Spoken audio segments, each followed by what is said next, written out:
We come today to a story that is well known to many of us. But for all of that, I would encourage you to open your Bibles at Joshua chapter 2, as this will help us in our study together. For all its familiarity, this story, which centres around Rahab, a prostitute, contains much that is rather peculiar. Why, for example, include a story about a prostitute in the middle of a narrative in which the ending of chapter 1 seems naturally to lead to the beginning of chapter 3? And what is the story intended to teach? This is where Old Testament narrative requires of us something of the skills of a detective. Such stories are often elusive, and we need to hunt out the clues to unlock the meaning. Several seem to exist here. First of all, the story suddenly becomes ponderously slow. When this occurred in Hebrew stories, it appears to have been a way of expressing emphasis. The author therefore clearly regards the story as important to what he was trying to share. Secondly, the chapter shows all the marks of very careful planning. The Bible student Dale Ralph Davis suggests that there is a pattern to this chapter, in which Joshua's sending of the spies in verse 1 is parallel to their return in verses 22 to 24. Then he observes that there are two sections, verses 2 to 7 and 15 to 21, which share the concern for safety, first for the spies, and then Rahab and her family. This leaves the confession of faith in verses 8 to 14 as the central section of the chapter. This sort of structure is known as a chiasmus, and it tends to throw the emphasis upon the central section. Indeed, Davis also notes that suspense is created at the end of verse 7, and this is unrelieved until verse 15. He says it's as if the reader is being told, don't bother your head about how these two fellows will escape. There's something far more important I want to tell you. Thirdly, as with many a story, the climax of a Hebrew tale often comes right at the end. That appears to be the case here, as the spies report to Joshua that the Lord has surely given the whole land into our hands. Finally, Old Testament stories are full of humour. This is not normally the belly-splitting stuff, but gentle, dry irony. Could that be true here? Joshua's been called to live by faith in entering the land. Here one we might describe as sinful and pagan shows what is required even before Joshua is seriously put to the test. Thus Rahab becomes both a model of faith and a challenge to Joshua and us. With all this in mind, we can read the story more intelligently. We might gag a bit at good Christian boys visiting a brothel, but ethical niceties sometimes need to be set aside in the context of war. And the author actually shows little interest in the sort of questions that may preoccupy us and lead us to miss the point of his story. Indeed, the choice of a sleazy downtown joint where the proprietor was ready to offer additional favours was wise. Men, not least strangers missing home comforts, would have often trod a path to her door without comment. It made a good hiding place. Further, such made Rahab's words, "Yes, the men came, but they left," plausible. A brothel is characterized by its quick turnover. Yet although the spies would probably have spoken a dialect familiar to cosmopolitan Jericho, the city was, as will become still more apparent, on high alert. The spy network quickly picked up their presence and reported it to the king, who took immediate action. And here we might expect the chapter to end, were it not for what Rahab does next.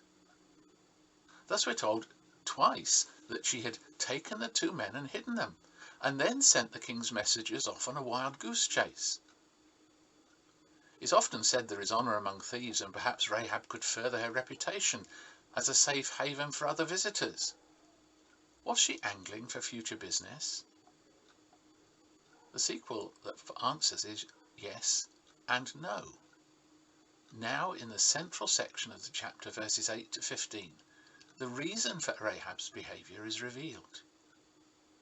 At nightfall, the two astonished spies are doubtless thunderstruck as Rahab offers to share not her body, but her faith with them.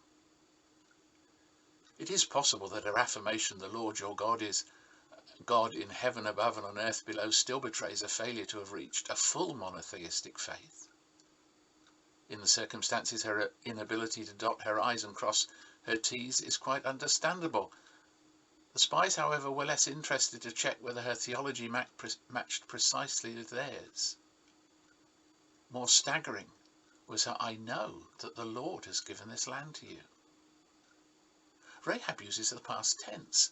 As far as she is concerned, the occupation has already taken place, and she knows it deep down in her gut. The verb used here implies a deep and a strong conviction. What follows demonstrates the humour of the writer. For 40 years the Israelites have been wandering around the wilderness in a faithless state. In the meanwhile, the significance of events 40 years earlier and more recently has not been lost on the Canaanites. Rahab tells the spies that "we've heard how the Lord dried up the Red Sea and what you did to Sihon and Og." In fact, while Israel had been frightened of the Canaanites, Rahab tells the spies that the Canaanites' hearts sank and everyone's courage failed in the face of these events. Jericho, at the height of its powers, was demoralized and ripe for taking. Thus a pagan prostitute proved the mouthpiece of God and reassured the spies that their God was big enough for the job. We should not fail to admire Rahab. Francis Schaeffer once said she was surrounded by a hostile and awesome environment. She was still surrounded by a monolithic mentality and an entire worldview. She was pressured by a powerful city and an ancient culture. At the moment she could see nothing with her eyes which indicated it would fall. Nevertheless, Rahab knew. And what she knew was totally against her culture. She believed in a new God, a God totally and diametrically opposed to the gods of Jericho. She stood for the unseen against the seen, standing in acute danger until Jericho fell. All this naturally led her to seek the mercy of the Lord. Here is faith in action. Rahab doesn't sign the spies' decision cards, but casts herself upon the mercy of their God. Small wonder she's commended in the list of heroes and heroines of faith in Hebrews chapter 11 and verse 31. The spy's flight is described in a very matter-of-fact way. Is presented as scarcely more than necessary background information. What is far more important is that while apparently hanging on the rope, the spies affirm that should Rahab meet the conditions they give her, her family will be embraced within the family of Israel and treated just as they are. Hence we're given a gentle reminder that Old Testament religion was not so much racial as religious. As with Ruth, Rahab had come to take refuge under the Lord's wings and was to be reckoned as a true Israelite. So we come to the climax of the chapter. The spies return and report Rahab's words, and in a form usually adopted for the words of a prophet.